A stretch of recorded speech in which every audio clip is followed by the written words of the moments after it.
Programang ito ay rated SPG.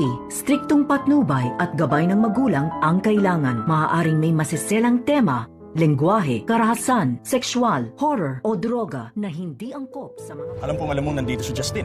Eric, please. Gusto ko lang makita ang anak ko.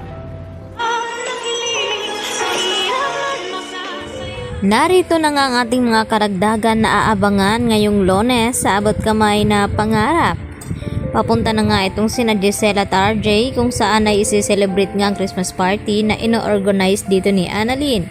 At dito naman na agad na sumulpot itong si Eric at tinanong itong si Giselle at RJ na kung saan daw pupunta. At dito nga na sinabi ni Giselle kay Eric na gusto lamang daw niyang makita at makasama ang kanyang anak bago babalik sa US. At dito naman na sinabi ni Eric kina Giselle at RJ na alam naman daw ni Giselle na ayaw siyang makita ng kanyang anak na si Justin. At sana raw ay wag sisirain ni Giselle ang party ng mga bata kasi mas kawawa ito. At nagtaka itong si Giselle at RJ na maya-maya ay sinabi ni Eric kay Giselle na sige na puntahan mo na ang iyong anak. At hindi na nga nagtagal itong si Giselle ay agad nga pumunta doon. At naabutan ni Giselle na nagsasayaw na nga itong sina Annalyn at itong si Justin. At habang nagsasayaw ang dalawa ay palihim naman itong si Giselle na kumukuha ng video dito nga sa kanyang anak na si Justin. At kahit sa malayo ay talagang tuwang-tuwa naman na tinitingnan dito ni Giselle ang kanyang anak. At maya-maya pa ay nagsidatingan na rin ang ibang mga bisita. Sa kabilang banda ay nakidalo din itong si Lynette at itong si Harry dito nga sa selebrasyon ng party ng mga bata. At nang matapos nga ang selebrasyon, dito naman na masinsina na kinausap ni Harry itong si Annalyn at ibinigay itong kanyang regalo para dito kay Annalyn. Dahil nakakalimutan daw niya noon na magbigay ng regalo. At nandun nga itong si Naldo Clinton Javier at ang buong mga kaibigan ni Annalyn. Samantala, napanood naman nila Nars Karen at Nars Evan atong video na pinost ni Moira na masaya daw nagbabakasyon ang mga ito.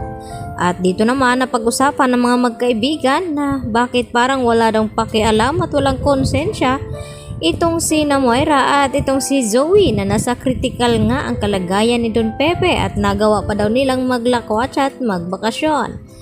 At ipinakita nga nila dito kay Annalyn ang larawan nila Zoe at Moira. At dito nagtaka itong si Justin na kung bakit okay lang kay Annalyn na pakitunguhan at maging mabait dito kay Zoe. At dito na sinagot ni Annalyn ang tanong ni Justin sa kanya na pinapakitunguhan ni Annalyn itong si Zoe dahil magkapatid sila at kahit anong mangyari. Ayun pa rin kahit mataray at suplada itong si Zoe ay talagang pinapakitunguhan ni Annalyn ng mabuti itong si Zoe sa pagkakaalam na siya nga ang anak sa labas. At dahil hindi pa nila alam na itong si Annalyn ang tunay na anak dito ni RJ. At unti-unti naman nakakalimutan na dito ni Lynette itong trauma ng kanyang nararanasan nung ito'y pinasok ng mga magnanakaw ang bahay ni Carlos dahil sa tulong na rin ng mga mangbubuti ay talagang sinubukan ni Lynette na harapin ito. At binigyan niya pa nga ng mga regalo at ipinagtataka ni Carlos na kung bakit may mga lalaki sa labas kaya agad na sinugod ni Carlos ang mga ito at pati nga itong si Aling Susan ay nakisali na rin sa akala na binugbog nga itong si Carlos at talaga namang inawat ito ni Lynette. At dito na ipinaliwanag siya nga nagpapasok at nagbigay ng mga bote at pagkain dito nga sa dalawang mangbubuti.